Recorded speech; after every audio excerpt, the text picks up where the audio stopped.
Okay, so I have the most important question of all time for you guys. Are you guys ready?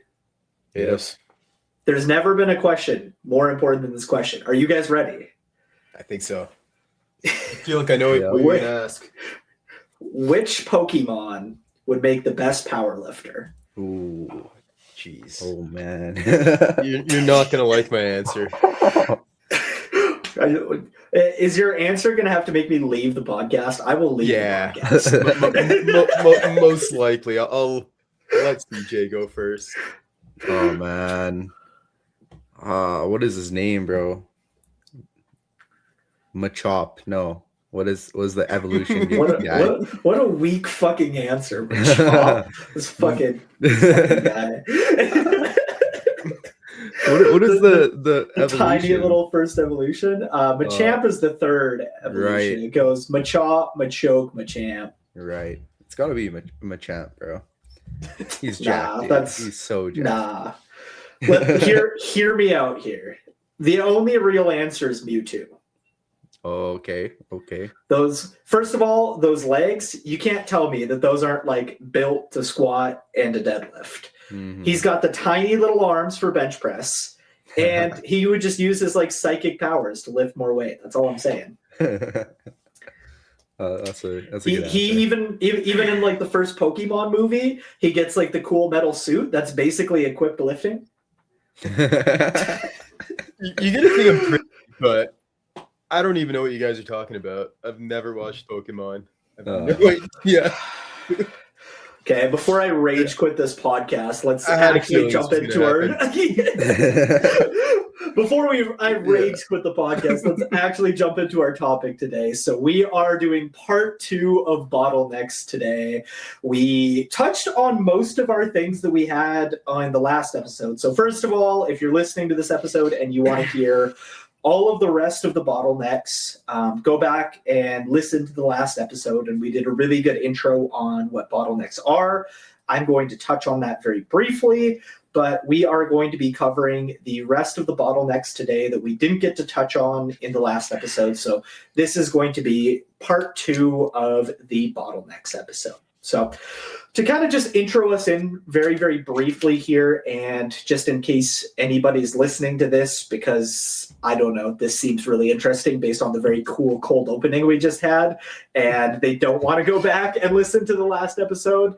A bottleneck is basically a limiter of progress, something that is either keeping you from progressing forward or something that is keeping you from progressing forward at a faster rate than you are currently. At any given time, you probably have multiple bottlenecks that are holding you back, and a very good framework for looking at bottlenecks is thinking about it as it's like a gigantic dartboard, and you're essentially throwing darts at it anytime you draw a program, and you're trying to get closer to the center, and by figuring out what the different limiters are, it lets you get closer to the center, with kind of the caveat, and this is going to be one of the bottlenecks we talk about, that recovery can make that that bullseye smaller, or even get rid of the bullseye and make the dartboard smaller. And the more experienced you get, also probably the smaller the dartboard gets and the less you can do and progress. And I think that makes sense logically, because if you think about it, when you're a beginner, you can basically do fucking whatever you want and get stronger. And as you get stronger and stronger, what actually works at progressing your strength becomes less and less and less. But at any given time, there should still be multiple options to get you stronger, some equally as good as others and some not as good as others. So with that said, I think the first bottleneck we should talk about today is recovery and externals. And I think it'll segue us really good into injuries and pain, because they are kind of related, but injuries and pain recovery can be a limiter, and you could not be injured in pain, but likely if you are injured and in pain, recovery and externals is going to be, a factor. So I would like to start with recovery and externals. So CJ, do you want to kind of start us off with explaining why recovery and externals could be a bottleneck, and what you're doing to address recovery and externals if it is a bottleneck, which for everybody it should be? Yeah, absolutely. So obviously recovery is our ability to recover from training stress and, injuries, obviously pain in anywhere in the body, right? That kind of inhibits our ability to lift and, might be sensitive to load or volume, whatever it might be. But it's important to, try to look at these bottlenecks, right? Firstly, if someone is in pain or is injured, we should really be looking at what we can do to essentially get out of this cycle of pain, right?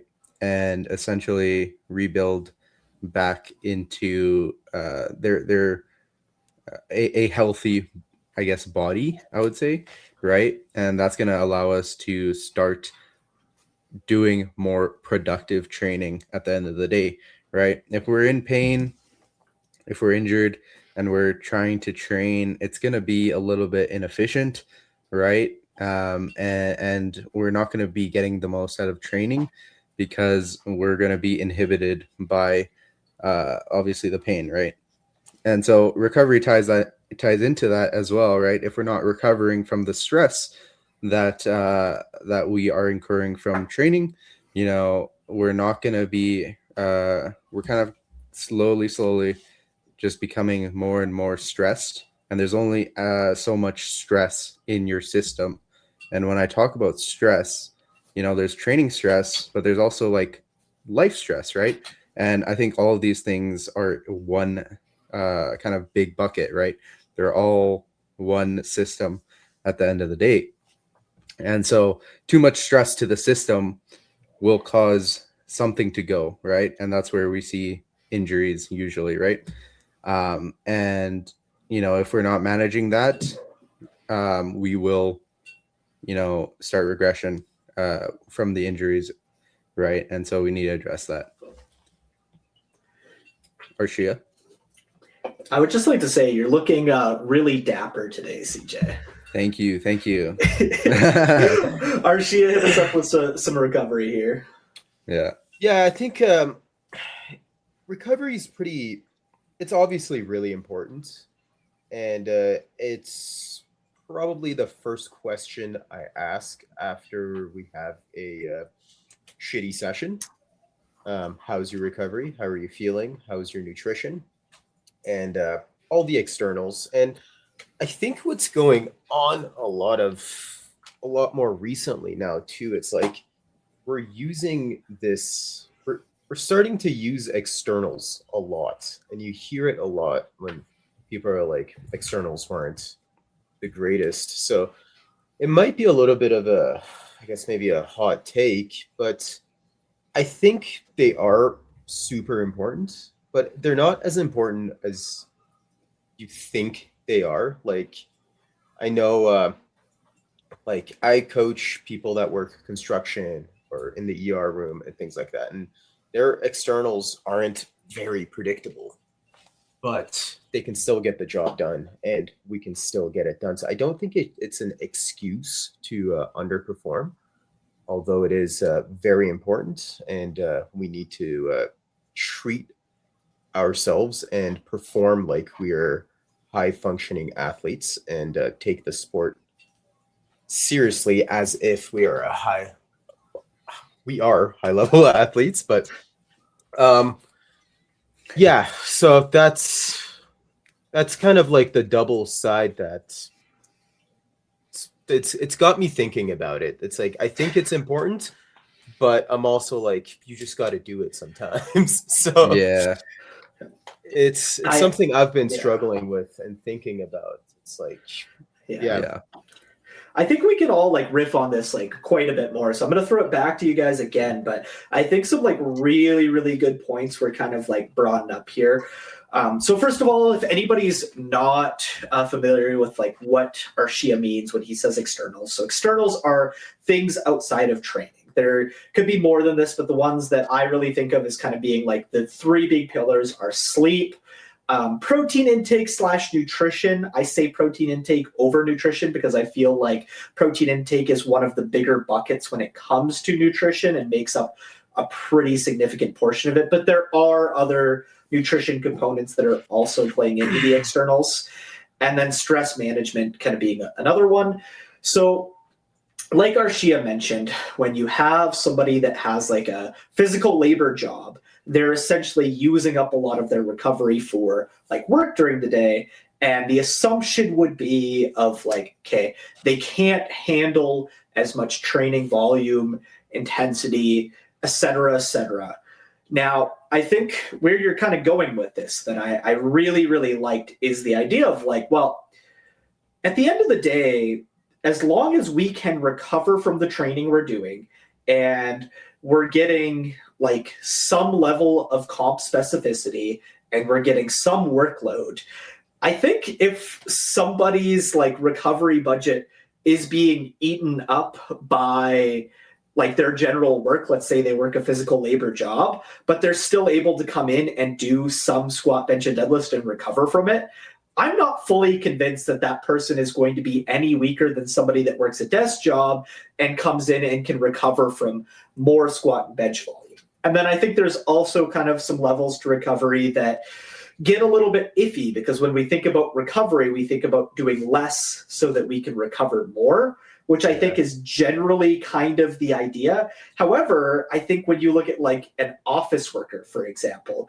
and they sit all day for their desk job, their hip flexors get all tight and they get all like achy and they sometimes can't always perform.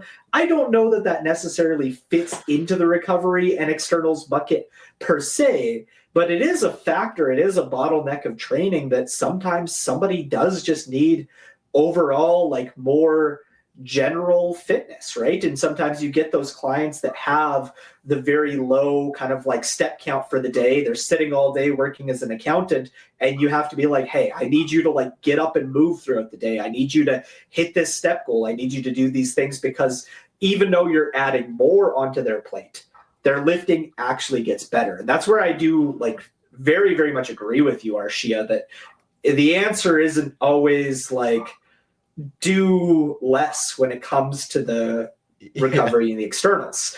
And then the other point that you said that I really, really liked there, from like the coaching lens eye, is this idea that when a client has a bad session, I'm very much the same as you, that the first thing I ask is like, hey, like, how is sleep been? How's your protein intake been? Are you stressed in daily life? Like I start kind of going through the checklist. I start trying to figure out like, okay, is it the program, or is it that they weren't recovered coming into the session? And I think when you have people that are very erratic, this can make it very challenging as well.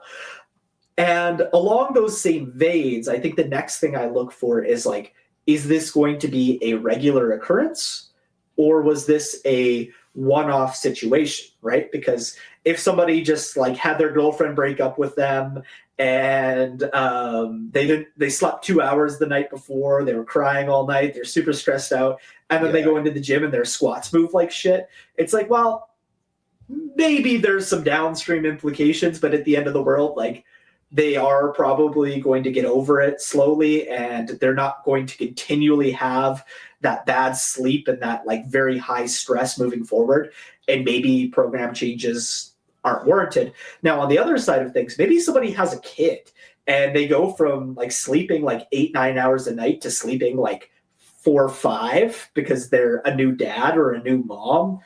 I'm going to use new dad because new mom, I think there's other things playing in that are probably more important than just the sleep factor, but let's just say like a new dad kind of thing. Then that's probably something that's going to have more like downstream implications of like, hey, I expect you to be able to recover from less training because you're sleeping less, but assuming we pull back your training workload, you will still be able to make progress, because at the end of the day, what makes us stronger is not what we do, but what we can do and recover from. And as a coach, if we can adapt to make sure that the person is recovering from the program, they probably can still make progress to some degree. And it might be slower progress, it might not. be slower progress. But I think there is a level of recovery of like meeting people where they're at. So I'll throw it back around the table for recovery and externals one more time. Arshia, did that kind of spark any like additional thoughts on recovery and externals? Yeah, for sure. I think the GPP, that the general physical preparedness that you pointed out, definitely plays a big role in there, especially if like if we're taking into if we're thinking about maybe an accountant versus a someone that works a more heavy labor job. The person that's around, moving around more, is going to be able to recover from more generally, and I think we can see this from like sometimes when you maybe get a new athlete, they have a football background, something like that, you can see they're recovering so much better and they're able to go through session to session and just respond to everything, versus someone that's never played sports in their life and they get into powerlifting. It's completely different, and I think that we can relate the two there and draw similar lines to them as well. But yeah, I think the biggest thing here is we have to make the program adapt to the athlete, not the athlete adapting to the program. So when we talk about, you mentioned, is it something that they're going to get over? Was it a one-time thing? And that the athlete, the program is going to adapt to them eventually.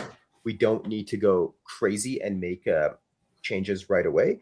But if it is something that's like this is their new life now, and literally we don't have enough time to train 4 hours a week 4 times, we have to change it. And this was something that I had to talk with one of my athletes about. And I think for this case, if we were able to train 3 times a week, we were able to have better quality sessions, and those sessions were more meaningful. So that's something I approached it there, and we had to have the talk with this athlete that like, no, 4 times doesn't mean that it's necessarily going to be much better progress, especially if we're missing 1 session a week every other week. So it becomes unpredictable, and it's not worth it. So I think as coaches, we always need to make the program adapt to the athletes, especially for this sport where a lot of our clients and a lot of even the big time competitors have regular jobs, and shit happens basically. So Yeah. we need to be able to adjust, and I think externals becomes a big factor a lot of times. But I also think more often than not, we can get through it and push past a lot of externals, if that makes sense. But Yeah. that's not to say that they're not important. Like, it did happen, but we don't need to go and make crazy big changes. Yeah, definitely. I think for me, you know, like obviously the better externals, the higher capacity for your recovery, and that will probably allow for training to be better, right? But you know, for me, I usually understand like people have lives, right? And their life is not just powerlifting; they have work, right? And not everyone's gonna be fortunate enough to do powerlifting full time, right? But for me, what I usually look for is just consistent externals, and not like whether they're actually, you know, extremely good or extremely bad, you know, because I think there is a ability for people to adapt to externals, right? And as long as they're kind of consistent enough, right? Obviously, some variability, but as long as they're consistent enough, it creates this predictability in terms of what their recovery looks like. And then again, going back to like you guys said, we meet them where they're at, right? Like I have an athlete who has insomnia, right? So they can only sleep like 4 to 5 hours a night. And, you know, obviously if she slept more, she would probably be making more progress. But, you know, that's something that she can't really control. And as a result, her progress, she still makes progress because I'm meeting her where she's at the end of the day. And that's, always what it comes down to. But again, going back into where your goals are with your athlete, if you're trying to be the best in the world, right, you're going to have to make that point of, hey, your externals need to be better, right? Because, being the best means actually getting all of your factors in, right? And getting those externals down, right? But that's kind of my take. Yeah. I think so many good points were made there. Not to keep buttering you up, Arshia, but especially the points about just like adapting to somebody's lifestyle. Like sometimes it's not even a recovery thing, like they're recovering less. It's just like a lifestyle change has happened that they physically have less time to be in the gym. And that is going to create certain bottlenecks that can be overcame to continue making progress. But I really liked it. I think it plays into a lot of the other things we talked about in the last podcast, and some things we're going to talk about a little bit later in this podcast, of like somebody that is really attached to the idea of working out 4 days a week because they think it's going to be better, but they're consistently missing a day, and that is messing up their timing, that's messing up their volume, that's messing up like it's messing up so many things. And if they were to just commit to the 3 days a week, they could find a structure that would fit and allow them to make progress with the 3 days a week. But because they're so attached to the idea of 4 days a week, they're missing out on something that's actually creating a bottleneck and hurting their progress. So that kind of fits into this category, but also feels like a category of its own. And I think just like a really good point to kind of like think about. So I want to riff on externals and recovery just a little bit more here, because I'm just like thinking back to myself as a power lifter kind of like 5-ish years ago. So very early in my powerlifting career, I had very shitty externals, if I'm being honest. And I think I used I didn't want to address them, I guess. Like I didn't realize how big of an impact they made, which is part of the reason why I really want to harp on it right now, is because I would see other people making better progress than I was. And I would be like, well, I'm training just as hard as them. They must have like better genetics. They must have this. They must have this. Like, and the reality is like I was sleeping like 5-6 hours a night. My protein intake wasn't good. My stress management was shit. Like all of these different things. And when I really started like buckling down and like really working on some of these things, my progress kind of had like a resurgence. Like I had like, the newbie gains. I got really strong, really fast, kind of plateaued off. Still was making progress, but it was so much slower than I personally would have liked it to be. And then when I started listening to a lot of podcasts of like high level lifters talk, I realized that something common amongst them was they all took really like good care of their externals. They all put a lot of like effort into recovery. And I really want to harp on that, because if somebody's listening to this podcast, maybe these aren't things you need to address, but maybe you're willing to accept that by not addressing them, slower progress is coming your way. But if you are the type of person that either does want to like push to just the max and see what they're capable of, or does like want to step on that world stage or something one day, have like really high aspirations within the sport, I don't think you get there without addressing these things. So I really want to talk about them and like break into them. So for me, the big ones are, like I said, sleep, protein, and stress management.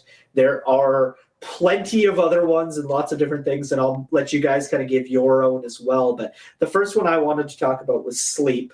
And for me, a big thing when it came to sleep is I thought I was sleeping really good until I actually started tracking my sleep and realized that what I thought was 8 hours of sleep was actually like 6.5, 7 hours of sleep.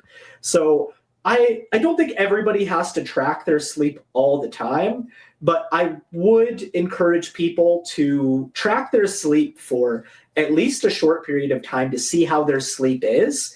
and to try to make some improvements on sleep, to work on sleep hygiene, to have the same, best that you can, bedtime and wake up time every day within, a certain kind of like range kind of thing, and to just take sleep very, very seriously. The other thing is protein intake. I think having good, consistent protein intake can be really important. I think some people need less protein and some people need more protein. I found that, like, for me to feel like good and recovered, my protein intake is quite high. It ends up being about 1.2, 1.3 grams per pound of body weight. I know some people that say they feel really good with 0.8 grams or like 1 gram of protein per pound of body weight. So the one thing I would just encourage people to do is to experiment around with it and see, like, when you increase your protein intake, do you feel more recovered? Do you feel better? Do you just feel like less energy? And to kind of try to find the sweet spot for yourself. And then the last thing is like stress management. I think I was somebody that carried things around with me a lot and I didn't really know how to let go. I think therapy or like sports psychology can be good things to help with that. And then I'm also kind of like a big fan of like meditating. I actually like really like, I don't always get the time for this because I'm usually finishing up my workout and I got to rush off to whatever I have like next for the day. But if I get a little bit of extra time at the end of my workout and I check all of the boxes, I like to sit down and I just like to meditate and reflect and just kind of be grateful for the session that I just had at the end of my session, if I get time for it. So those are kind of my big three. But for you guys, what comes to your mind when you think about like improving recovery and externals? Like what advice would you give to somebody, a client, or just like a new lifter that wants to make improvements in these things? CJ, do you want to start us off here? Yeah, sure. For me, I think first things first, you should probably think about tracking, right? You're not going to know what to improve on if you don't know where you're at, right? So tracking things like sleep, your nutrition, and I guess step count can also tie into the nutrition kind of thing, but that's like a activity that goes into the what am I saying here? The total amount of calories you burn throughout the day, essentially, right? And as well as like stress management, as you were saying, what things are we doing to manage the stress? It could be things simple like taking a walk, playing games, right? Whatever it might be.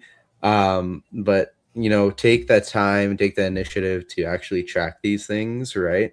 And take time to self-reflect when it comes to things like stress.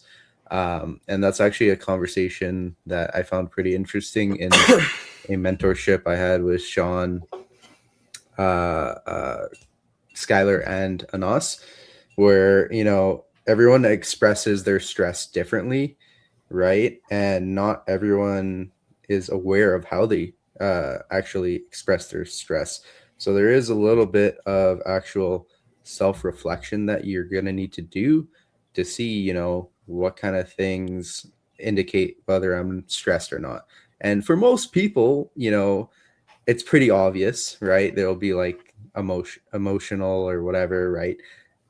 For me, actually, I don't notice if I'm stressed or not until I start breaking out in acne, right? So that's something for me specifically. But just track your stress or track your externals, right? And get an idea of where you're starting, and then look at what things we can improve on. That's what I would say. Arshia, we miss anything? Cool. No, I think you guys are pretty spot on. I think all those things are good and important, of course. And I think the biggest theme here, not even here, but for all of powerlifting, is going to be creating predictability. The more predictable we can make training, the better it's going to be. The more predictable we can make session to session, the better it's going to be, and the better results we're going to have. The better we can tailor the program, and the better we can dial in your technique, everything like that.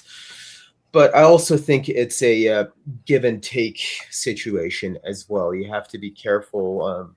Obviously, the more dedicated you become to the sport, to the craft, the better you're going to get. The more predictable we can make these sessions, the better it's going to be. Like I remember when I was prepping for bench worlds, I would have one banana before every session, and it was just like a mental thing. I know if I didn't have this banana, I'm going to cramp, my session's going to go bad. It wasn't even about like having the carbs or anything. It was just about like I did this for every session, so I'm going to keep doing it. But yeah, there was a point in my life where I would like miss out on a lot of cool stuff because of powerlifting. It's like I can't go on this hike, I got squats tomorrow and things like that. So it's really important to dial these things in and make these sessions predictable. But I think it's also important to think about the long term of the sport as well, because a person that lifts for 6 years is going to be stronger than the person that lifted for 3 but was super dedicated and dialed in all the externals. But I think at the end of the day, it comes down to creating predictability between each session and trying to get them as uniform as we can. 100%. I think the predictability is the biggest one. And I think a lot of like reflecting on what you want to do with powerlifting and where you're at is really important, because like you said, like somebody that does want to be a world champion might be willing to miss out on a little bit more than somebody's like, hey, I'm just doing this for fun. Why am I like not doing things with my friends for powerlifting? Like that's dumb, right? Yeah. So, and I think even then, I think even like the people that do want to go to worlds and the people that do want to take it that far, I do think there is a level of like, if you sacrifice too much, you'll burn yourself out, and trying to balance not burning yourself out is also important. And of course, there's the secret external that all the world's level lifters are doing and nobody's telling you about balancing your gut microbiome. So, CJ, do you want to tell us more? Obviously not a thing in powerlifting. So the next thing I kind of wanted to talk about was injuries. And I know you went into this a little bit, CJ, but I think that injuries can be a pretty big bottleneck of progress. So I don't think we need to go into this in a ton of detail because we did do like a full episode on injury stuff just like 2 episodes ago. But I would just say, to some degree, like CJ mentioned, if you're injured, you're not going to be making progress. So I think there is a level of like some people have it in their mind that they want to push so hard that because they want to make progress faster, but sometimes that kind of bites them in the butt where it's too much, they can't recover from it, and then they end up getting injured. So, yeah, I guess like I said, I don't think we need to do like a full kind of breakdown on injuries because we have a 2-hour episode specifically on injuries. But I guess just as far as like injuries and bottlenecks go, is there anything you guys would like to kind of like add that you feel like we haven't talked about in regards to recovery? Because they are very like closely related. Yeah, I just thought of something right now. I think like a bottleneck for injuries would be something that I think of during my own lifting. It's like, it's not even the fact, like sometimes it's not even about being injured. It's just it's like the mentality behind the injury. It's like you go into it and you're like, oh shit, I hope I don't get injured because this injury's been around for so long and it's been so devastating that it's not even the injury that's holding you back anymore. It's the thought of getting injured and going into that loop. And obviously you can't think, oh, I hope I don't injure my back before going into a huge deadlift set, but it it is a bottleneck that's quite hard to navigate, I think. And yeah, definitely. Mental is Sorry. Yeah, I was just gonna say, do you have any advice for somebody that is going through that? Because I know in my own experience, like time has kind of helped. Like when an injury's fresh, of course you're gonna be thinking about it. The more time that goes by, kind of like the better you get at that. But I guess if somebody feels like they're struggling with that, where they're just very concerned or worried about getting injured when you're lifting, like I know there's not really like a perfect answer, but like how have you kind of navigated that before? I don't know if this is like a good way to go about it or anything, but this is just what I've done to help me. But what I tell myself is that I deserve to be lifting this weight. I've put in all of the right training sessions and I've done all the right things to get to where I'm at today. And I deserve to do this, and it's going to be good. This is what I do. So yeah. Well, self-affirmation is not something I've necessarily tried, but I think that's a good route to take. I've usually gone like the distraction route of like trying to focus on just like one simple cue that I know is like helpful for whatever lift I'm performing to try to keep my brain off of like the injury. How about you, CJ? I think you guys touched on it. You know, I like to just get in the zone and, you know, just really get angry almost and just get hyped up, and that you know turns my brain off and I just start doing it. But I think another thing is just in the programming itself, we should be like focusing on building up a little bit slower back to where we were and taking, you know, little small wins, and those are going to help boost our confidence into, you know, where we need it to be, right? And then that really just helps us get out of that mental trap of being scared, right? And then really getting over the injury. Sometimes you just got to crank up the music. Yeah. You can't hear everything popping if you can't hear it. And it's kind of difficult because something else that comes to mind as we're talking about this too is like a very common prescription. I'll give lifters in some cases, and I know like a lot of physios will give lifters that are like pretty experienced working with powerlifters, is like a threshold of like, hey, like stop if the pain goes above this threshold. But there's almost kind of like this like counter effect to that of like, in order to be cognizant of whether you're above or below that threshold, you have to be thinking about it. So you almost go through this period where you're like so used to like thinking about it, where you have to like train yourself out of thinking about it again, of like, okay, for the last 3 months, I've been thinking about like, I need to make sure I'm lifting it under below a 4 out of 10 pain. And I've been at a 0 pain for like a couple weeks now, but it's like still in my head and I need to like just get myself out of it. So that could be like a tough experience to go through as well. And I think injuries and pain can be a difficult one. Anything else you guys can think of before we kind of move on to the next one? Yeah, I think it's a really interesting one. Yeah, it's pretty interesting, that one, because a lot of times physios and people tell you to let pain be your guidance, but not every injury comes on like that. Sometimes I've had a lot of injuries that was like, you wake up the next day and you're like, ooh, I shouldn't have done that, or it just, you feel great, and then out of nowhere something happens. So I think those are the ones those are the ones that are hard to deal with, and especially if it leaks into your day-to-day life as well, not just not being able to deadlift 500-600 pounds or whatever. When you can't, when it hurts to walk, that's when it's bad. And I think that's a lot of times that's when the scaredness comes in. Yeah, you sparked another interesting thought for me, kind of in regards to my own training, is I've had some injuries, I say, quote, where I felt something like snap or pop while lifting. And it feels like a 7 out of 10, 8 out of 10 pain. It fucking hurts, man. And I wake up the next day, gone. Nothing. Yeah. Right? And then I've had other times where I swear I'm benching and on my last rep it feels like my like pec cramps. I was like, oh, like, that was weird. Yeah. Like, fuck, I should have ate a banana or something.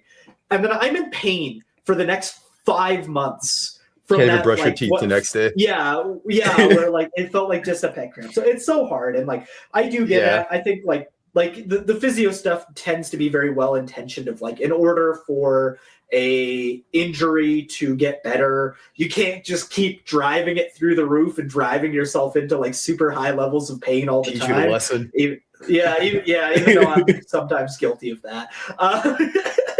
But so I get the concept, but I do think that there is kind of a level of like, in order to try to keep pain and different thresholds, like it's, you know, it's not always the same kind of thing. Like it's highly individual to the specific injury, right? But I think when you're constantly focused on like trying to let the pain guide you, you're constantly thinking about the injury, and it can be hard later down the road when the injury becomes a non-factor to train yourself out of that thought pattern. It can take some practice, and the more you injure yourself, the easier it gets. So the moral of the story is just injure yourself a lot. Yeah. The best way to get better at managing injuries is to just break yourself every single week. Get injured. Exactly. Yeah. You just need to take 2 Advils every training session. Okay, but training sessions kind of feel better with a little bit of ibuprofen. That's all I'm saying. Anyways, so another bottleneck I thought of as we were kind of talking through recoveries and injury and pain here is the idea of movement variability. And I will say that I'm kind of working through this as we kind of get there, because I didn't even really like think about it as a bottleneck in like our original discussions or like trying to think about this topic like going into the last 2 podcasts. But it just kind of came to mind of this idea of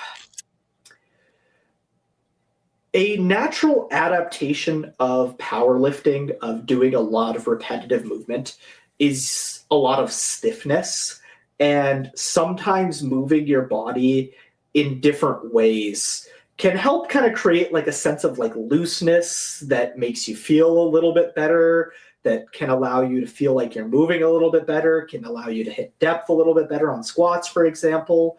So I'm not sure exactly where I'm going with this, but it's just something that I kind of think about, of like this idea of like trying to work in movement variability. And I think like a really good example I have of this is I listened to a Joe Borenstein podcast. I can't even remember which one at this point in time. It might have been on the Adam Peeler podcast, where he talks about how he does like stretching and mobility every single day because of that adaptation of powerlifting being like the stiffness, and how he finds if he does some like hip 90-90s and some like different stretches and stuff like that and some squat holds, he tends to create some like looseness that allows him to perform better. So I guess, have you guys ever thought about movement variability as like a bottleneck? Is it something you program for? Like, just in this example in my own training, I at one point in time started doing some box jumps and some just really light sprints, just because it seemed fun and I kind of wanted to train like an athlete for a little while. And I found that my body just in general felt way better, and I performed better on my like squat, bench, and deadlift. And I think this can also go into like work capacity, and can kind of go into what we were talking about with recovery and externals and just like movement. But yeah, I guess just any thoughts about movement variability from either of you guys? Arshia? Yeah, I think so I'm pretty old. Back when I first started lifting, Me too, this dog. this was huge. Everybody was like, you have to stretch, you have to do mobility and things like that, and that was like huge. I remember I don't know if you guys remember like Mobility WOD with Kelly Starrett and the Supple Leopard and things like that. those things were huge. And I think what was happening with it is that we were starting to go off of the other side of the spectrum, which happens a lot in powerlifting. People like to take things to the extreme. So we were creating unnecessary mobility for the sport of powerlifting. So I think it was a little bit overdoing it. And what I believe is if you have the mobility to do the movement, I think you're good. Or once if the movement becomes stiff or tight or you're getting pain, then you can do things to address that specific pain or stiffness. But I don't think you should stretch just for the sake of stretching, unless it like you just like stretching and it feels good. It's like by all means go for it. It's meditative and you want to do it, but I'm not too sure how much of a bang for your buck you're going to get from it. That's just something I've noticed from me going from stretching and doing mobility to just being efficient at the movement that I have to compete in. Yeah, I agree with that. I think for me, I've thought about movement variability a lot, even within my own training, right? Because I've dealt with those, like the whole rabbit hole of like the compression issues and all that, right? And I think it's important to note that, like what you were saying, Arshia, um, as long as we have the capability to perform the movement, I think you're usually good. Not many people actually need targeted movement variability things, right? And usually in my kind of system, right, um, the accessories will actually just be enough to instill enough movement variability so that we're not feeling all this compression, and then we start getting into all these systematic imbalances and all of that sort of thing and stiffness, right? And usually the accessories are just enough, right? In terms of movement variability, they're different enough from competition specific movements so that they instill and challenge different angles of how your body is moving and how leverage different structures are. And I find that is usually enough. There have been a couple clients that, again, need a little bit more um, exercises to actually find space to open up into, right? And so, that's where we start to go back into, we don't have enough space to actually do the movement efficiently and without incurring too much stress on this one part of the body. An example of this would be like, we don't have enough space in the hip to actually squat to depth, right? So we end up dumping and then we're stressing the lower back, right? Super common. And then, from there, we probably want to do something to open up space in the hip, right? And then now we have the capability and the variability in our movement to actually get to the positioning, right? And another thing regarding the movement variability is a interesting point that I heard Anas talk about regarding how movement variability can, be a benefit against injury resiliency, right? Like oftentimes, heavy, hard sets of comp movements, you're going to have form technique breakdown, right? And so we need to have some level of variability to be able to lift in those kind of compromised or broken down technical sets, right, or reps, right? And it's not to the extreme where we need to be super loose, right? We need some some tension in our body, right, in order to be strong and everything. And being too loose can actually hurt you, right? But that was another interesting point that Anas had made. But yeah, that's kind of the approach I take with the movement variability stuff. It's not really an issue for most people unless, you know, it starts getting into a systematic kind of issue with the whole body, right? And then you go down the whole rabbit hole of the chain of head to toe, right? Of how everything is interconnected, everything in the body is one system. And you know, yeah, at that point you have a whole nother issue. I feel so affirmed on both ends of the spectrum right now. It is unbelievable.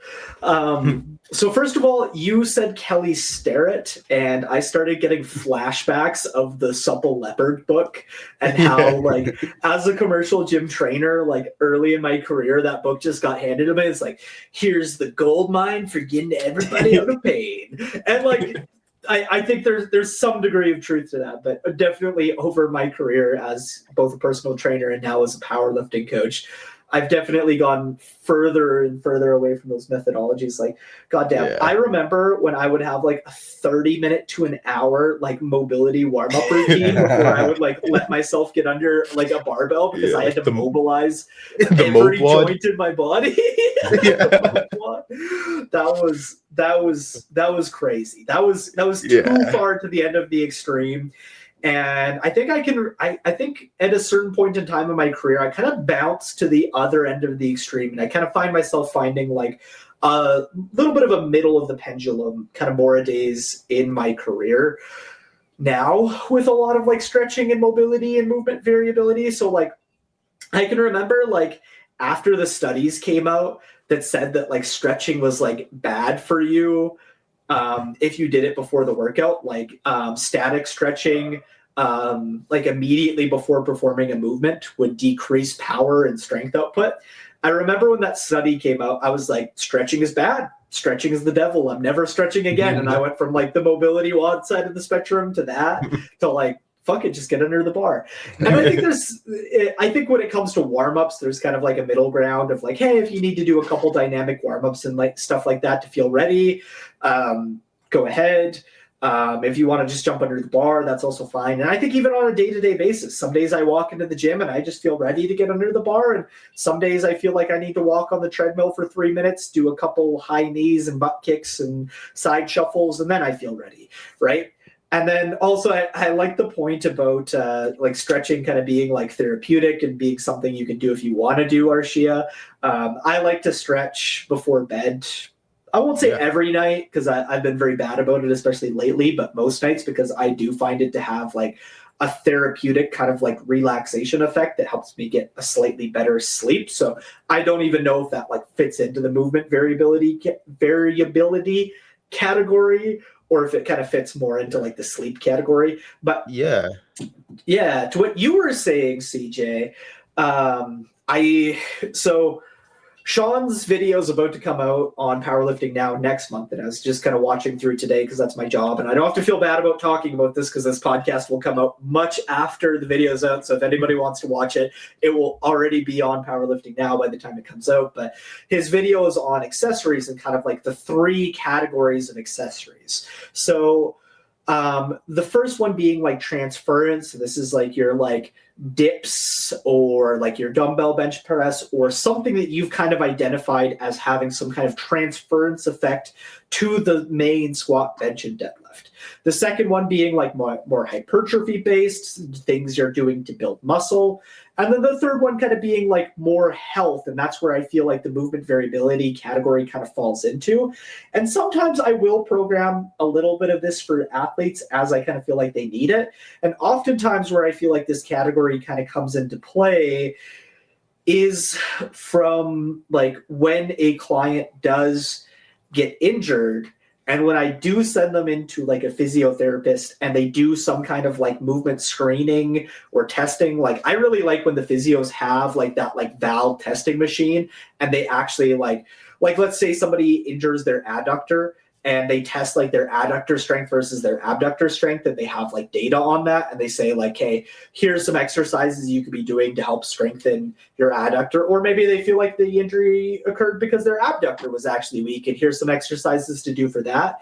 Those are usually the exercises I'll plug into the health category for different athletes, because we've kind of identified that. And sometimes it's just like a thing where it's like they seem a little stiff when they're squatting, and it's like I think like a Cossack squat or a side lunge can help kind of loosen them up a little bit in the way that it seems like they're a little bit stiff for squats, and that can kind of like help with, I guess, it's kind of transference, I guess, in a way, but I would say it kind of fits more into like the health category of like it helps them move a little bit better, and that could in turn help them be a little bit stiff so they're not forcing positions as much, which could help with injury, or it could just help them perform better. Or that's, I don't know exactly where I was going with that, but that's kind of the general idea of what I was kind of getting at. Any of this gonna spark anything else up for you guys before we move on? Yeah, Arshia? Yeah, go ahead. Run it. For me, I think there's just some movements that make an appearance every now and then in some people's training cycles, and you need to keep those in there. And sometimes they don't really, you can afford to take them out. For example, if you're getting closer to a competition, you can afford to take something out like that and get more specific. But like for me, for example, overhead shoulder press with a barbell makes my shoulders feel great. And I like to do that movement. My shoulder feels healthy, but benching 4 times a week gives me better gains. So we have to be able to swap this out every now and then. And I think that's just an example of what you were talking about there. And it definitely makes sense. And those do exist. And you have to find out what that is for every specific athlete. And go from there. Yeah, and I think that's a really good example too, because like we're never pressing over top of our head in powerlifting. So that's definitely like movement variability. And I think you put it exactly that, where it's like it wouldn't fit under that like transference category, because if it did and you tried to get rid of it, your bench would immediately start to tank and start to drop, right? But when you do it, your shoulders feel really good. So it's something that you can remove when you get closer to competition, but it's something that feels like it needs to work its way into the rotation for that movement variability and to make you feel good. Okay. I think anything else you wanted to add, CJ, before we move on to the next bottleneck? Nah, I think that's everything. Okay. So the next bottleneck I had here is exposure to load. So this is something that I don't think we got to talk about a whole ton last time. And essentially what it is like this idea of you can't lift heavy if you don't lift heavy. And that seems like a very obvious statement, but I think there is a lot of kind of variability within that. So just an example I will give is if somebody is capable of squatting, let's just say their max, their like the most they've ever squatted is 270 kilos.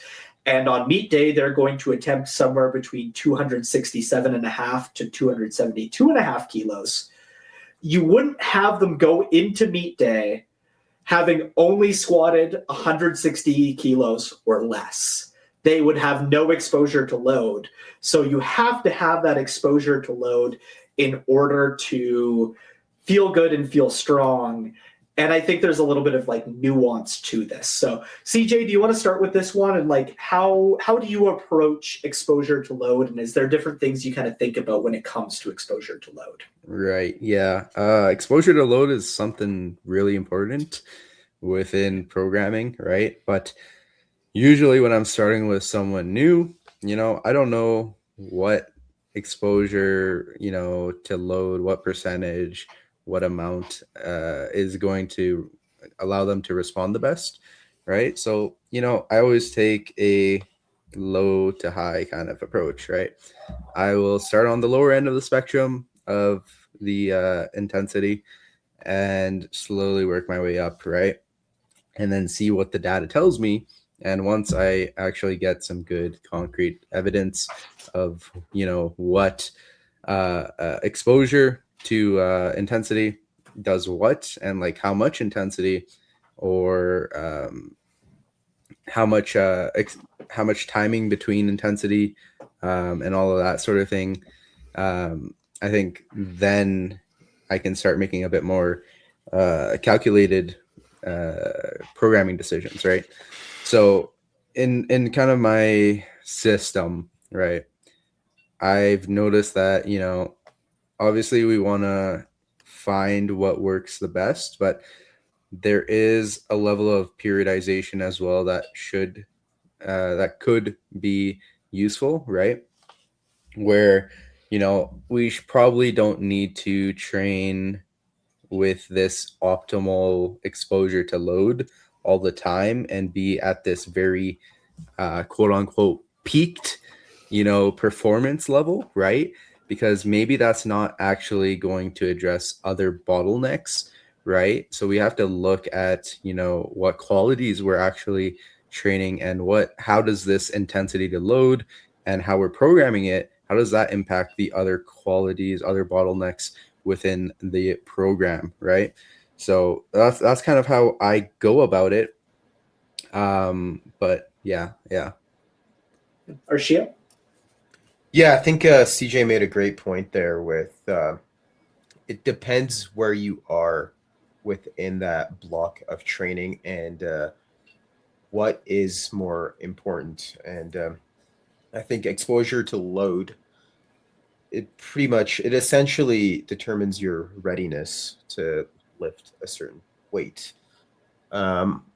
There's definitely a couple ways you can go about it depending on where you are within a training block. Obviously, if you're close to a meet, you need to be ready to lift these weights and be prepared.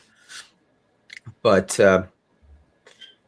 yeah, I think CJ covered it quite well. It always just starts with the questions. If something goes wrong, how are you feeling? Was it heavy? Were you feeling sore? And then from there, we can take a look at what their exposure is looking like and what have they responded to before in the past that made them have good progress. What are they doing now? What's changed? But yeah, I think exposure to load is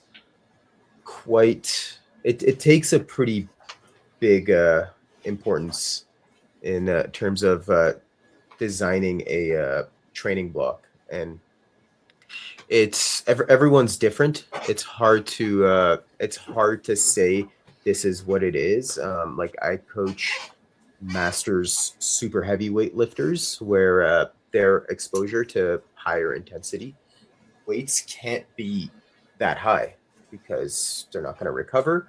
It's a lot of weight. They get really sore, and their recovery isn't as great now because masters.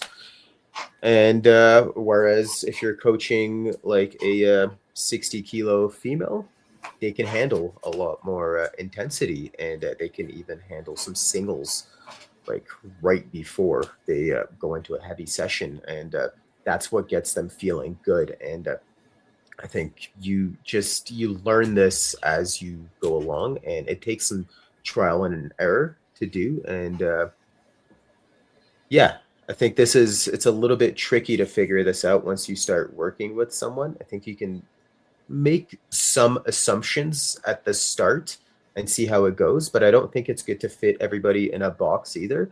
Like you shouldn't just use my example as working with a super heavyweight masters lifter and think they're all going to be like that.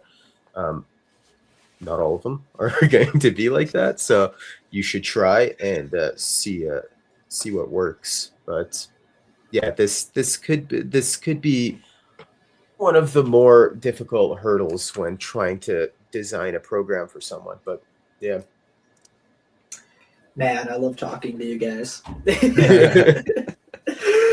So there's so many good points here. I don't even really know where to start, but I'll start with something that CJ said about depending on where you're at, this could be more important or less important. So as far as a bottleneck goes, if you are very close to a competition, exposure to load could be the bottleneck. It is one of the most important things you are thinking about and looking at.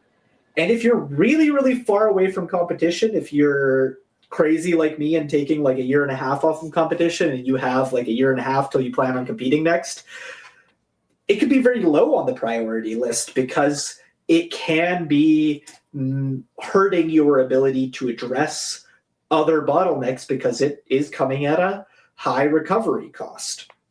So timing is super important when it comes to thinking about exposure to load. And I think exposure to load really does boil down to timing. And I think this is where working with a good coach that understands this and is constantly trying to evaluate and figure out your exposure to load and make sure that you are as best exposed as they can to their knowledge is where you do get some of the benefits of coaching over just say like a template program or a bad coach. And that's not to say that you can't still make progress with, you know, a template program or a quote unquote bad coach, but it's to say that when it comes to these things, I do agree with Arshia that they can be really tricky to figure out. And if you're not conscious of them and not actively trying to figure it out for your individual athletes, you're probably not going to figure it out. It's not going to stumble into your lap. And I think when we think about exposure to load and you think about just the idea of like what I presented this one as is like, in order to lift heavy, you need to lift heavy. And it seems like really obvious, but I think back in the day with programming, that maybe got taken a little bit too literally. When we think about the programs that are like, you need to max out 1 week before your competition so that you know what your numbers are going to be and then you're going to go try to like beat them on the day. It's like, well, a lot of people ended up having like way worse meets because overexposing themselves to loads also makes you feel weak. So you kind of run this fine balance of like, what is the least load I need to hit 1 week out in order to feel good on meet day, right? Because if I take more than that, I'm going to be under recovered and I'm not going to perform my best on meet day. If I take less than that, I'm not going to be well enough exposed to loads to show up and compete at my best. You're trying to figure out what that number or what that range looks like 1 week out. And then further back from that, you're also trying to figure out what that looks like 1 block out, 2 blocks out, 3 blocks out. You're kind of working backwards of like, okay, if I want to be able to squat 272.5 on meet day, 1 block out from that, what do I need to touch in order to be able to have a productive block and do that? Maybe the answer's 260, maybe the answer's 265, maybe the answer's 270, maybe the answer's 250. And those are that is the question that I think a lot of good coaches, amongst many other questions, are trying to figure out for their athletes, and I think is like a big part of programming. So yeah, that's kind of my little 2 cents on exposure to load. Oh, one other thing I wanted to touch on is you guys mentioned like how to figure out if somebody does need more exposure to load. I personally have like a little bit of a troubleshooting kind of task I go through.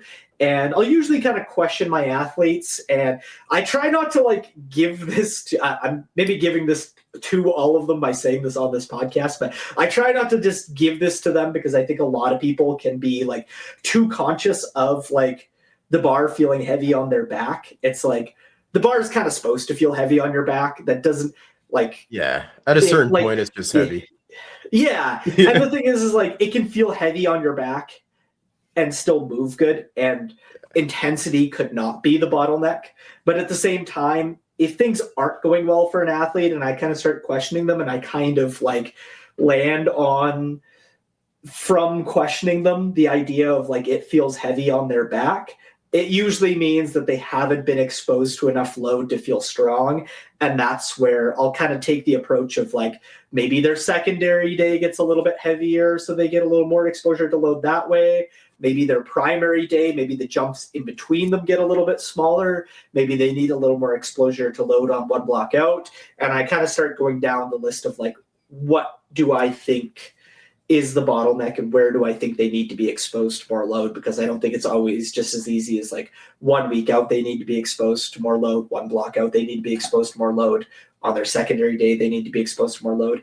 I think you can kind of go through a lot of different options for trying to figure out where they need to be exposed to more load. And there's a lot of ways you could tackle it. So anything else to riff on exposure to load? Yeah, I think you made some really good points there. And I like how you use that system to extract information from your athletes and use it, which is good. And again, not the bar isn't going to feel light a lot of the times, and after certain types of weight, it's just always heavy. Like I don't remember unracking 220 on bench and it ever felt light. It was just always like, oh, this is heavy. But it's so funny because I feel like I'm like the anti-intensity lifter in that like I'll like pick up like 220 kilos and the walkout will look like RPE 10. It'll be like the shakiest walkout you've ever seen. Like, holy crap, that looks so heavy on his back. And then it'll just like fly and be like nothing. And then it'll be like, oh, he squats like 270. It's like, why does he walk out 220 kilos at RPE 10? If he could squat that much more, but intensity just isn't a bottleneck for me. I find that like I need to lift very far away from what I actually like need to hit in order to feel strong. But it just comes with this idea of like everything looks heavy when I'm lifting it, but it moves good and I'm able to lift it. So anyways, just a little bit of a side tangent about when intensity might not be the issue, but yeah.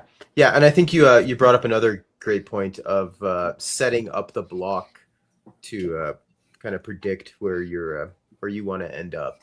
And I think that that gets into pacing, which I think is another bottleneck that a lot of people deal with, and I think it would be good to discuss as well. And oftentimes I find that just fixing someone's pacing in a training block when they come to me as a new athlete, they hit PBs because they just weren't pacing correctly. They started at what they thought was an RPE 6, which it wasn't, and they ended up burning out. So I think you kind of just segued us perfectly into the next bottleneck that I had. So I think we might as well just move on to it. This is one you brought up on the initial podcast of training structure.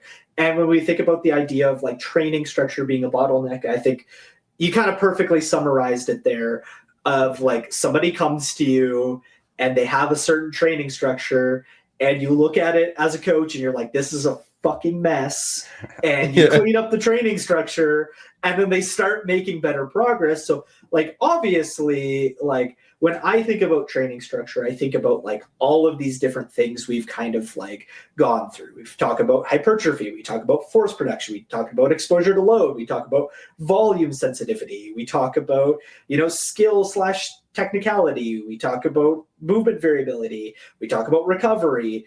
All of these different things go into the training structure. But do you want to, just because this one was yours in the initial podcast when we were talking about what our different bottlenecks are, do you want to kind of explain a little bit more of what you mean and kind of expand on what you were just saying about training structure being a bottleneck, Arshia?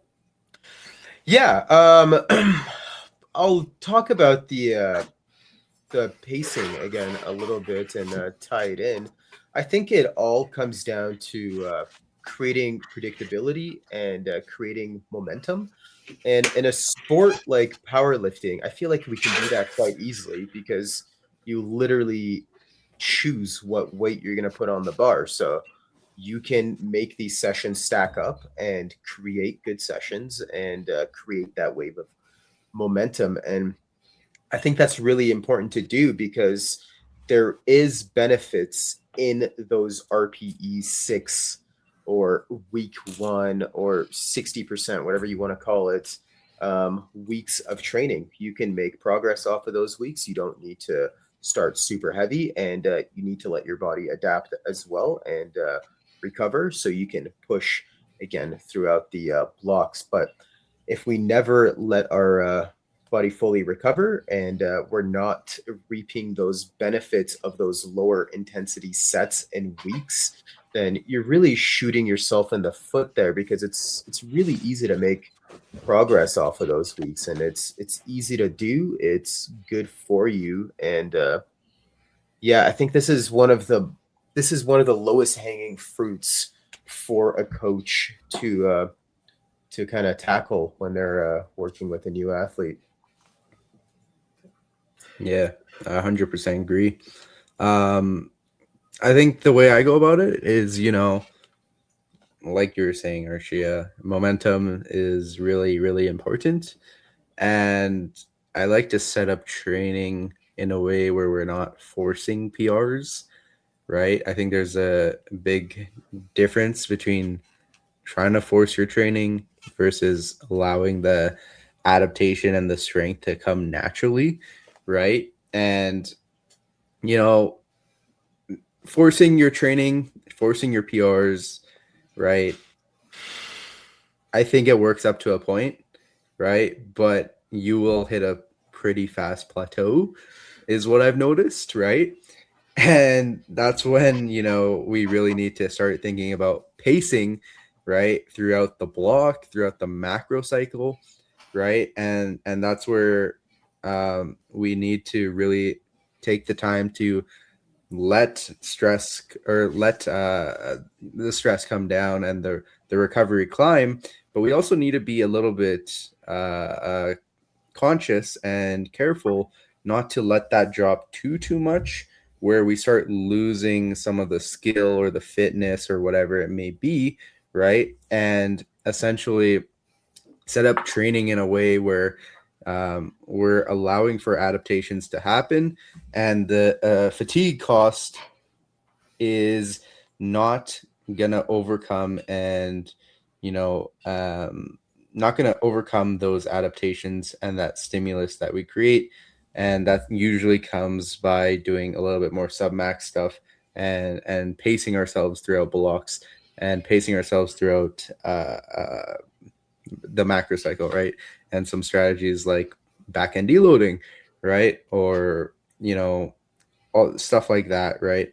Not taking exponential jumps on your back downs from like week 1 or from week 1 of the first block to the week 2 of the second block, right? And taking those incremental gains, right? And that will usually yield us with some good pacing and create some good momentum as a result. And that way we don't have to force PRs and they come naturally. Okay, you guys really got the brain juices flowing on this one. So first of all, man, there's so many elements I want to go down. I just want to start by defining macro, meso, and microcycle, just in case somebody's listening and they don't know what those terms are. Let's, we're pretty nerdy and we're talking about some pretty nerdy stuff, so I'm just going to bro it down for a second. Because it's kind of played into a lot of what we've talked about and what we're talking about. So a microcycle is what the structure of a program looks like on a week-to-week basis. A mesocycle is a grouping of weeks together, usually somewhere between 3 to 6 weeks long. It typically creates what we refer to as a training block that has a start point and an end point. And a macrocycle is a grouping of blocks together, stringing one into each other to indicate some period of training. So you could do like a set 3-month structure macro cycle, or the macro cycle could be longer. It could be like a 6-month macro cycle because you have 6 months in between competition, or you could break down like a 6-month period of time into like an off-season macro cycle and like a typical in-season macro cycle that creates some type of predictability into training. Now, why this is important is because I think there is a huge word that Arshia used that is really important. The idea of predictability.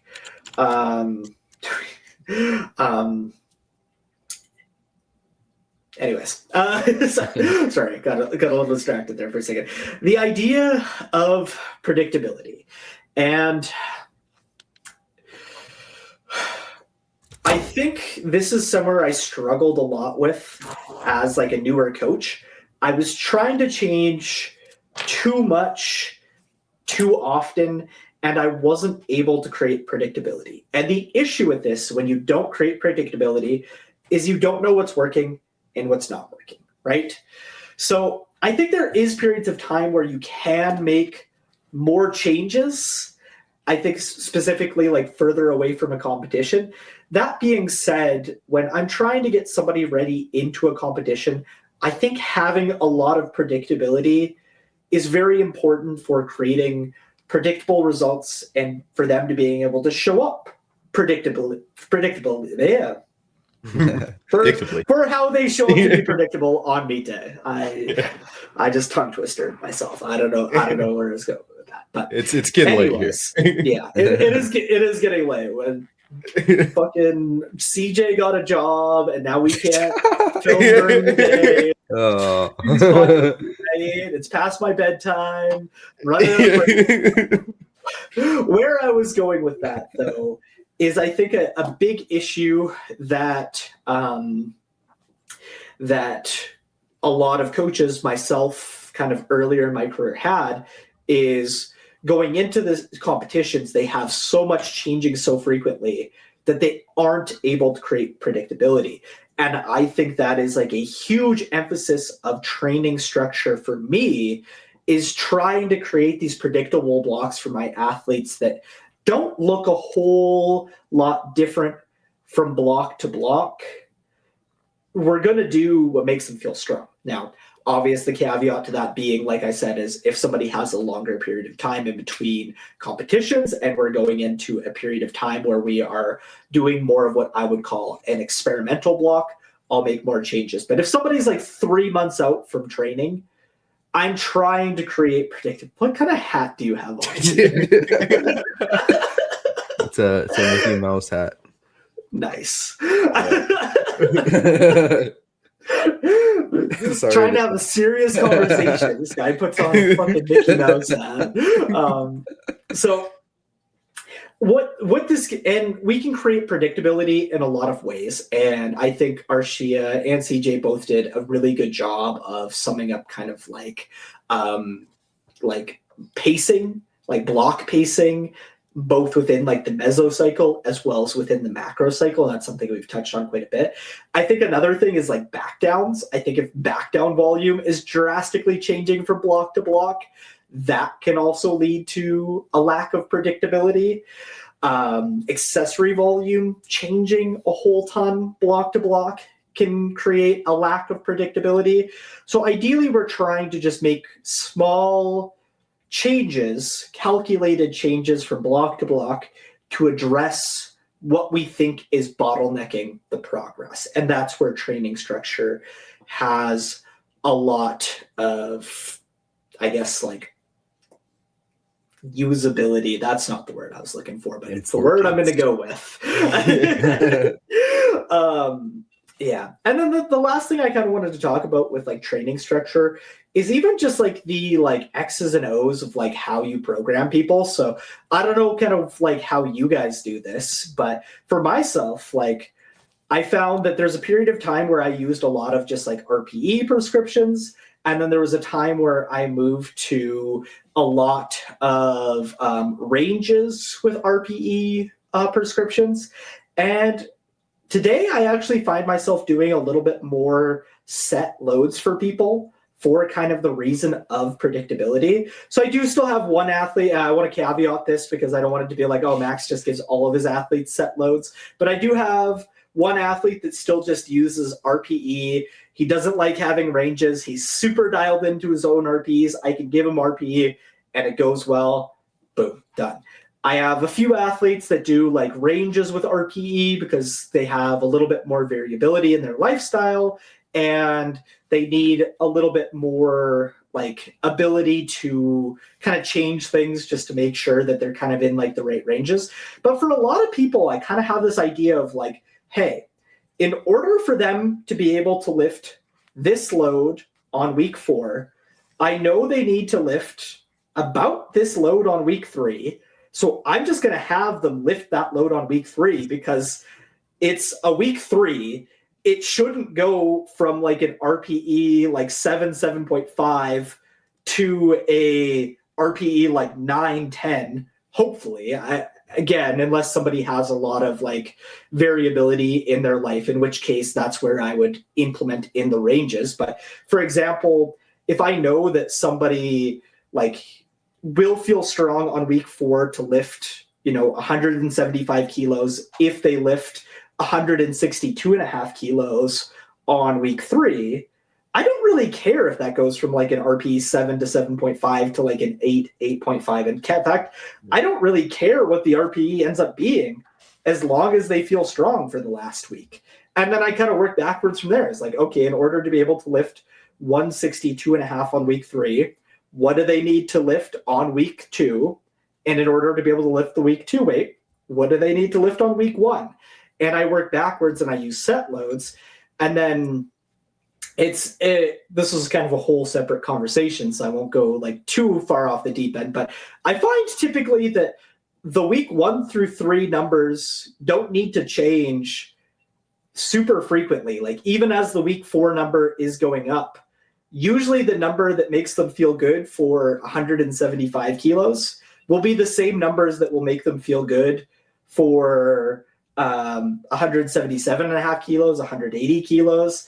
And sometimes the week 3 might need to be adjusted a little bit just so the jump doesn't get too big. But often it's like, well, if we increase the week 1 and week 2, they end up accumulating too much fatigue over the course of the weeks, and they end up not feeling as strong on week 4. So I find myself keeping that structure even more predictable the more and more I go as a coach, until obviously like there comes a point where somebody's made so much progress that needs to change. So anyways, side tangent. Anything we feel like was missed on training structure? Yeah, go ahead. No, you absolutely nailed it there. And it really comes down to pacing that athlete to set them up for success. And if you feel like you can set that up better than they can, then you will know this pretty soon and you should do that. But if, for example, you have an athlete that is really good with RPE and is dialed in, that's going to work, because it comes down to being on the same page really with the coach and the athlete. So if you guys are on the same page and you understand what needs to happen on weeks 4 and 5, then I think you're good. And one other thing I wanted to add in terms of pacing as well, and this kind of sparked when you defined macro, meso, and micro, is a lot of times we get so focused on this micro end with finding out what type of intensity they need, what kind of exposure timing they need within just this weekly cycle that happens, that we actually forget how we want to pace through the whole macro end of the thing. And that it really throws a wrench in things, I find, for a lot of athletes. And it's a quite an easy fix for a coach to do, just to scale it back and make the pacing a little bit better so it makes sense in the long run with these blocks that are being strung together, and that you can pace through these blocks better and create momentum throughout the whole macro, not just burning out through this perfect golden micro that keeps having to change. Yeah, I think like you said there, like I just got to reiterate it. It's like some people do really good with RP. I found as a coach, when I gave everybody just RP across the board, it was a fucking mess. There was people overshooting all over the place. There was no predictability. And then when I started adding ranges, it started to create more predictability. And then, like I said, I do still have one client. He's super dialed in with RPE. I can give him just RPE, no ranges. He just nails it every single time. His pacing is phenomenal, and he enjoys doing it that way. I have some people that do a little bit better with ranges. They need ranges, but I kind of just like over time got to the point where I was like, hey, I don't expect my clients to be as dialed in about this stuff because they don't know as much about it as me. If I know what numbers they need to do in order to feel good, because I'm constantly like testing and like going through this and like evaluating this, I'm just going to tell them what numbers to lift to feel good. But anyways, side tangent. I feel like you have something to say, CJ. I don't want to let you say it because I cannot take you seriously with that hat on, but I guess we will. You gotta let me try. My thinking hat. Yeah, but I agree with everything you guys said. I really do agree with you, Max. I think with my athletes, I have some who do RP, some who don't have ranges, some who I actually program load for. And what I've noticed with myself is, during the initial process with an athlete, I'll tend to program more RPE because I don't know what they're going to respond to. So I really take a hands-off approach a bit, right? And allow them to kind of use RPE or ranges to actually gather data to see what works. And then once I really get to know an athlete, right, and I know what works for them and I know what they need, right, I end up almost, it sometimes looks like fully percentage based, right? But that's kind of how I think the way about prescribing RPE versus percentage kind of evolves over the course of building the relationship with the client and getting to know them, for me at least, right? And now I have some clients who are like, I know like at the back of my hand, right? And I can plan out their essentially entire macro cycle, and I know exactly what their numbers are going to look like and how they're going to progress. And that's ties back into making sure we're predictable. We create predictability, and then just learning your athlete, really. You were frozen there for a minute, Arshia. It looked like you were like very deep in thought really? for a very long time. Is good though.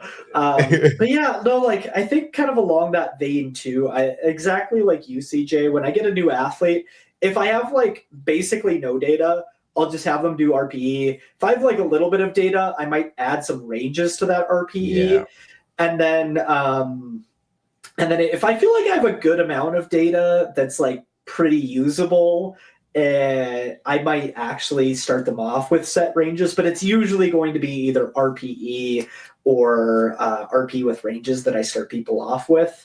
And then along that same lines, I think it's also worth note, because I've mentioned kind of set loads. A lot of times with the week 4, I will still give a range and an RPE, just because it's like, well, that's the week where if they feel like they have a little bit more, I want them to take a little bit more. If they feel like they don't feel good and they don't want to force it, I would rather them just take the win, take a little bit less. And then that usually kind of plays into the assessment idea of like, okay, if they didn't feel good and they felt like they had to take less, why is that occurring? And what do I need to fix for them to feel good the next time they come around and feel like they can go get that PR? So, yeah, absolutely. Yeah. Cool. Anything else you guys want to harp on bottlenecks? That is the last one I had on my list. I think that's it. Covered we might have covered everything. Like if anybody has any questions about bottlenecks, I think we have pretty darn near 4 hours just on bottlenecks on this podcast. This is your go-to guide, or basically course level material on how to address bottlenecks for this podcast. So, hell yeah. Yeah. Sweet. Well, thank you guys so much for tuning in. I have been Max. These have been Arshia and CJ. Mickey Mouse CJ. If you guys want to follow us, you guys can hit me up on Instagram at Max Hall Fitness. What's your guy? How can people locate you guys other than I don't know. How do people find Mickey Mouse? Like, I guess if you want to find Arshia, you can go to Disneyland, but Arshia. You can hit me up on Instagram at RSHADY__. You can check us out at northrise.ca if you want to be coached by either me or CJ. We'd be happy to help. And hit us up through the Slack Poll Podcast Instagram as well. One of us will reply to you. Yeah, you can reach your out Instagram, to me. CJ? You can reach out to me at CJ_THAKURI on Instagram, and follow our Slack Poll Instagram as well. And yeah, that's about it. Sweet. Yeah, thank you guys so much for listening. If you've made it all the way to the end, you must like this podcast quite a bit. You must love powerlifting. Goddamn, has this just been 4 hours on bottlenecks? You must be mentally ill. So, after that glowing compliment that CJ just gave me, please go give us high ratings on whatever podcast platform you're listening on, because that's what a mentally ill person would do, is they would give us 5 stars on Apple Podcasts, Spotify. Yeah. If you're watching this on YouTube, please leave a comment. Please like the video below. Appreciate it. And honestly, we're 4 episodes in. We're enjoying doing this quite a bit, and I think we can all say that we would appreciate having more listeners. At the time of recording, we have 0 listeners because we've yet to put anything out yet. But I would say if you've enjoyed it, if you've made it all the way to the end, please share this episode with 1 or more friends that you think would also enjoy it, or also huge powerlifting nerds. And if any of you guys want to just talk shop, if any of you guys are interested in coaching, hit us up on Instagram and, jump in our DMs and have a conversation with us. Until next time, guys. Peace out. Peace.